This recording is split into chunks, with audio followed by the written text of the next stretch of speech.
Halo, selamat jumpa dengan saya. Perkenalkan ini Bu Tanti yang notabene ini adalah guru di program sekolah beta. Nah, sejauh ini Bu yang Ibu pahami ya selama 5 tahun ini, bagaimana peran Ibu Pak di sekolah sebagai guru yang profesional? Peran Pak saya juga mengajar agama, memberikan materi kepada anak.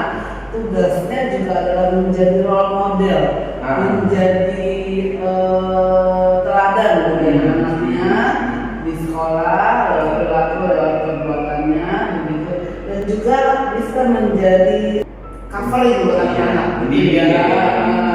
supaya anak-anak itu bisa dibentuk karakternya, gitu. Supaya mereka juga punya etika yang baik, gitu. Sebagai anak-anak yang takut akan Tuhan juga, seperti itu. Berarti kita bisa bilang bahwa guru agama ini sebenarnya perpanjangan dari pendeta, gitu ya.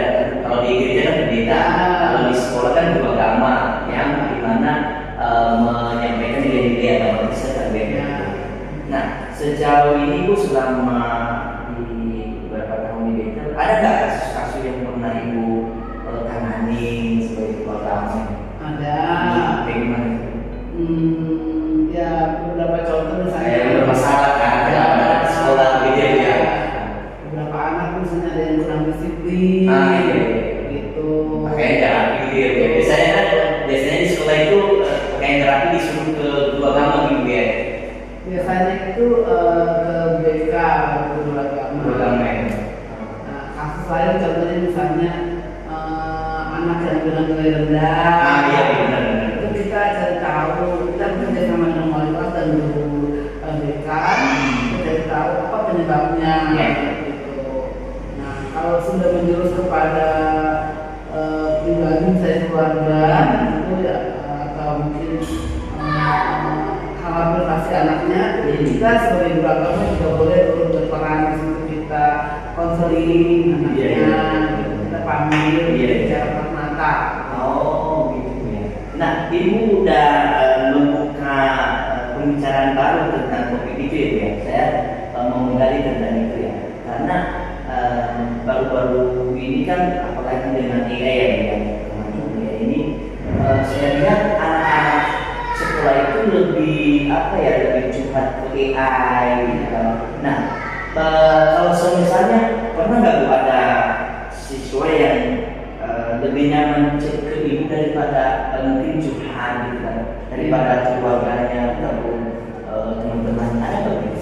Memang dengan kemajuan teknologi ini ya, khususnya ada beberapa medsos di kehidupan kita sehari-hari ini. Dan mereka anak-anak itu apalagi yang usia SMP, gitu, SMA, lebih banyak itu mereka tuh berhubungan dengan medsosnya. Mereka saling menunjukkan status begitu ya.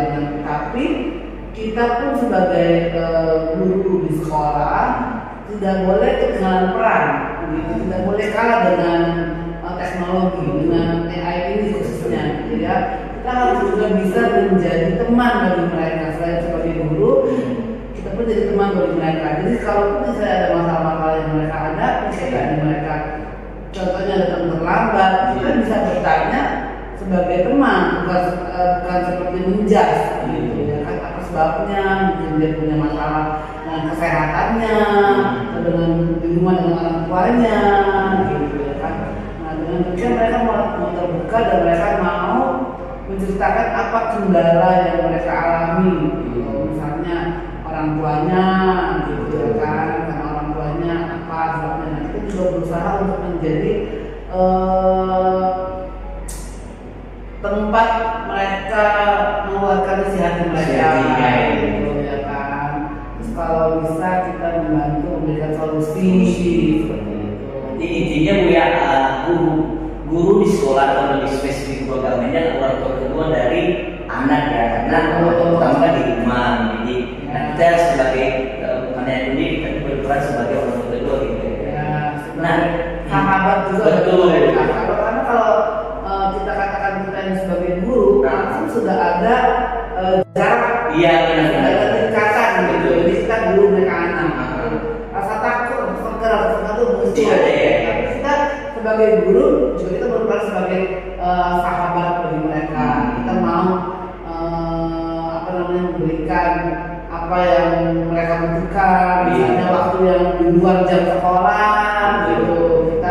Mereka mau ngajak kita curhat, kita gitu. Ya, termasuk itu juga. Nah, kalau misalnya ini Bu, ada siswa yang chattingan sama Ibu, mungkin chattingan, boleh nggak Bu siswa itu chattingan sama Ibu? Boleh. Boleh ya. Dalam hal apa? Itu masih dalam batas-batas yang normal. Itu kayak gimana itu?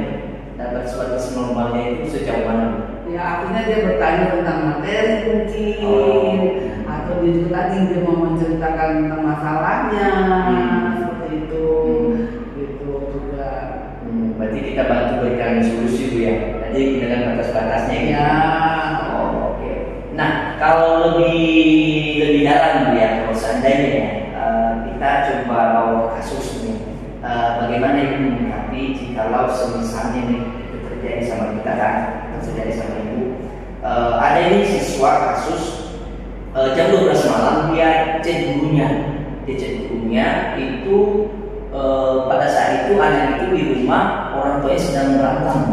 Nah, karena mungkin udah terbiasa dengan guru chatting, dia langsung chat gurunya, Bu, orang tua saya lagi bermasalah, saya harus apa ya? Chat jam 12 malam dan kebetulan kita masih belum tidur pada saat itu. Apa yang harus kita lakukan? Kita bersyukur ya kalau ada kasus seperti itu, anak itu masih berpikir dan masih mau chat sama gurunya, gitu loh. Ya kan, masih punya nyali, masih berani dia chat sama gurunya. Akhirnya walaupun dalam kondisi jam 12 malam, nah itu kan urgent kan. Nah mereka mau gitu chat kita. Nah, artinya kan kita itu sebagai tempat yang dianggap bisa membantu mereka, gitu kan. Nah jadi kalau menurut saya sih, kalau kita masih mendengar panggilan itu, chat itu, ya kita jawab, gitu. Kita jawab, lalu kita angkat dan kita kasih solusi. Mungkin kita nggak bisa datang ke rumahnya, gitu. Nah, jadi kita kasih solusi, misalnya, ayo kita ajak berdoa, telepon itu, kita telepon lah ya, kita berdoa ya, ibu bantu doa, kamu doa di kamar, rumah tamu ya, sungguh-sungguh percaya orang tuamu bisa kembali rukun, atau gimana malam itu mereka bisa selesai dulu. Jangan sampai tidak terbimbingkan, ada RT, kalau rumah tangga, gitu ya kan. Jadi sebagai guru dengan kasus-kasus tertentu wajib kita respon ya Bu ya. Jadi bukan kita memandang bahwa tugas guru itu hanya di sekolah gitu kan. Oh tidak, guru agama itu istilahnya dia berperan 24 jam gitu pada siswa ya, tapi dalam batas-batas tertentu gitu ya. Iya jangan sampai. Lalu gimana kalau kira-kira ini ada kasus lagi karena keasikan chat gurunya juga udah bangun ya sering ngobrol, tapi siswanya ya namanya aja guru agama yang baik kan, apalagi kalau misalnya guru agama itu masih muda. Nah, siswanya yang baper kepada gurunya bagaimana itu? Bagaimana menyikapi? Misalnya kita ambil contohnya seorang gurunya laki-laki, siswanya perempuan, itu. Lalu karena gurunya sering kasih solusi, dia akhirnya ada rasa berbeda. Nah, itulah peran guru di situ. Nah, jadi kita berperan sebagai guru, sebagai orang tua di sekolah, itu bukan sebagai teman curhat yang liar ya. Kita lihat itu tidak ada batas, gitu ya kan. Bukan sebagai teman yang tidak ada batas, tapi kita juga bisa menjaga norma-norma etika kita. Sebagai guru kita harus jaga gitu. Bagaimana pembatasan siswa itu supaya kita jangan sampai nanti siswa itu saking dekatnya panggil kita nama kita, nama